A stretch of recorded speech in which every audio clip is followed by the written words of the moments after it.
नमस्कार दोस्तों, आप सभी का स्वागत है हमारे YouTube चैनल पर।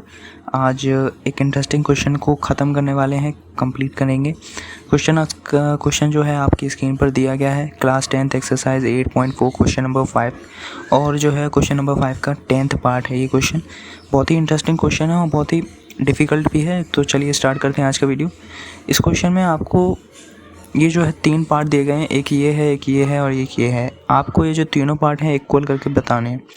तो तीनों एक साथ इक्वल नहीं हो सकते। हम क्या करेंगे, सबसे पहले ये जो पार्ट है इसको हम कह देते हैं ए, इसको कह देते हैं बी, इसको कह देते हैं सी।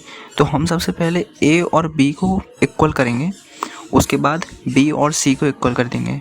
तो हमारे पास जो होगा ए इज इक्वल्स टू बी हो जाएगा और बी इज इक्वल्स टू सी हो जाएगा। इसका मतलब ये जो है तीनों इक्वल हो जाएंगे अपने आप ही। तो चलिए स्टार्ट करते हैं आज का वीडियो। सबसे पहले हमें ए इज इक्वल्स टू बी बताना है, प्रूव करना है। तो हम क्या करेंगे, इधर जो है इसको लिख लेंगे 1 + tan स्क्वायर ए अपॉन में 1 + cot square A is equals to tan square A. इसको हमें प्रूव करना है अभी। ये मतलब मान लेते हैं कि इक्वल है, कोई दिक्कत की बात नहीं होनी चाहिए यहाँ पर। उसके बाद 1 + tan स्क्वायर ए, हमने एक आइडेंटिटी पढ़ी थी। इसको जो हम कहते हैं वो होता है sec स्क्वायर ए। तो ये हो जाएगा sec स्क्वायर ए। 1 + cot स्क्वायर ए, हमने एक और आइडेंटिटी पढ़ी थी, उसमें हो जाएगा cosec स्क्वायर ए।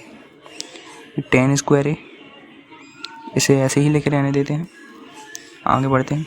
ये जो है sec स्क्वायर ए, ये किसका रेसिप्रोकल होता है? दरअसल ये होता है cos स्क्वायर ए का, cos स्क्वायर ए का। और ये cosec स्क्वायर होता है 1 sin स्क्वायर ए। और जब हम इसको हम ऐसे ही लिख देते हैं, कोई दिक्कत की बात नहीं होनी चाहिए। और जब हम जो है इसको डिवाइड से लेकर मल्टीप्लाई में ले जाते हैं तो ये हमारा ऐसा हो जाता है, मल्टीप्लाई में जो नीचे वाला डिनोमिनेटर है वो न्यूमरेटर में चले जाता है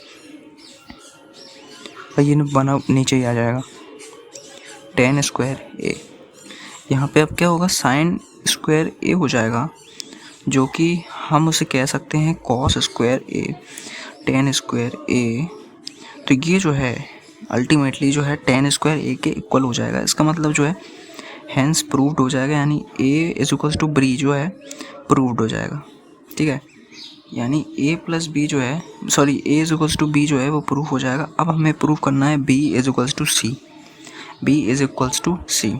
चलिए स्टार्ट करते हैं।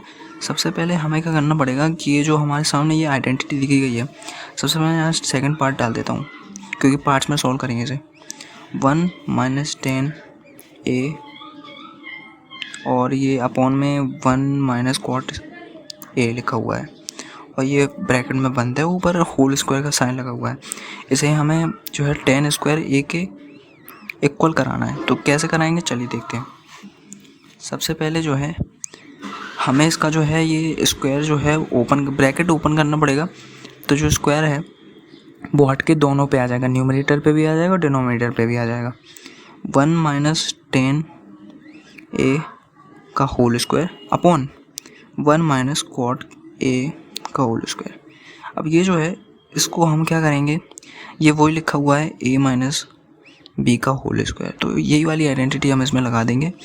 तो वो हो जाएगा 1 प्लस, क्योंकि 1 का स्क्वायर 1 ही होता है। तो और ये हो जाएगा tan स्क्वायर ए, ठीक है, क्योंकि b स्क्वायर होता है ना, a square + b square minus 2 tan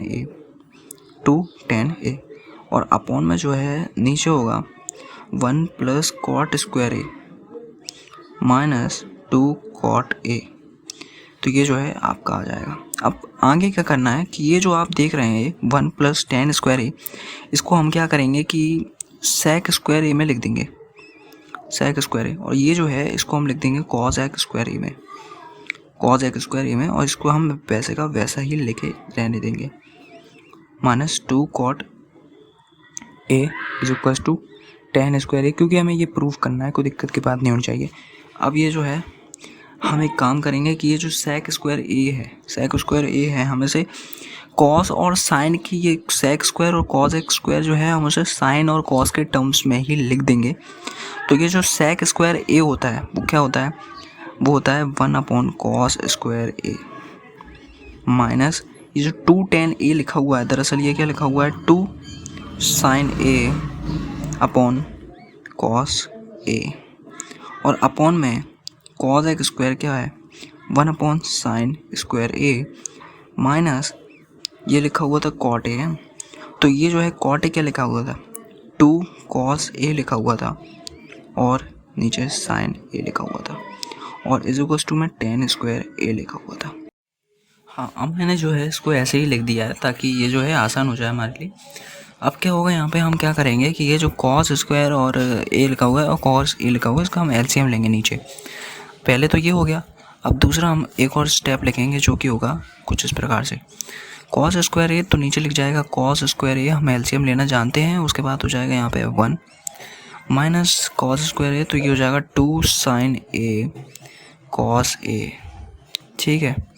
और ये जो है यहाँ पर क्या होगा, नीचे हम एक और बार लिखेंगे अपॉन में, इसका भी एलसीएम लेंगे। आप ये स्टेप पे अगर आपको समझ में नहीं आ रहा है तो कोई दिक्कत नहीं है, आपको बस करना क्या है कि ये जो है इसका एलसीएम लेना है और इसका एलसीएम लेना है, माइनस कर देना है इन दोनों को और इन दोनों को भी माइनस कर देना है। आपका जो आंसर आएगा उसको बाद में देखते हैं अभी। तो ये यहाँ पर जो हो जाएगा वो हो जाएगा साइन स्क्वायर ए। कन्फ्यूज़ होने की बात यहाँ पर है नहीं कोई, अगर किसी को नहीं आता तो कोई बात नहीं, आप अपने तरीके से भी कर सकते हैं, मेरा दूसरा तरीका है। अब क्या करेंगे कि यहाँ पर जो है ये अपॉन में लिखा हुआ है तो हम क्या करेंगे 1 minus 2 sign A cos A multiply में और अपॉन में कॉस स्क्वायर ए लिखा हुआ है। अब ये जो नीचे था डिनोमिनेटर में वो ऊपर आ जाएगा, दैट इज साइन स्क्वायर ए आ जाएगा और अपॉन में आ जाएगा 1 minus 2 sign A cos A. अब क्या करेंगे कि इसको जो है हम इससे काट देंगे, बचेगा हमारे पास साइन स्क्वायर ए अपॉन कॉस स्क्वायर ए।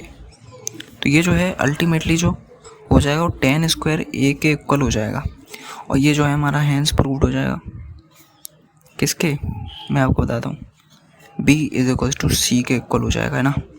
अब हमने पहले देखा था कि a is equals to B हमने प्रूव कर दिया था, अब यहाँ पे b is equals to C prove कर दिया, तो इसका मतलब जो है सब प्रूव हो चुका है और ये वीडियो यहीं पे समाप्त होती हुई। अगर आपको ये वीडियो अच्छी लगी तो प्लीज़ लाइक करिए, शेयर करिए, सब्सक्राइब करिए।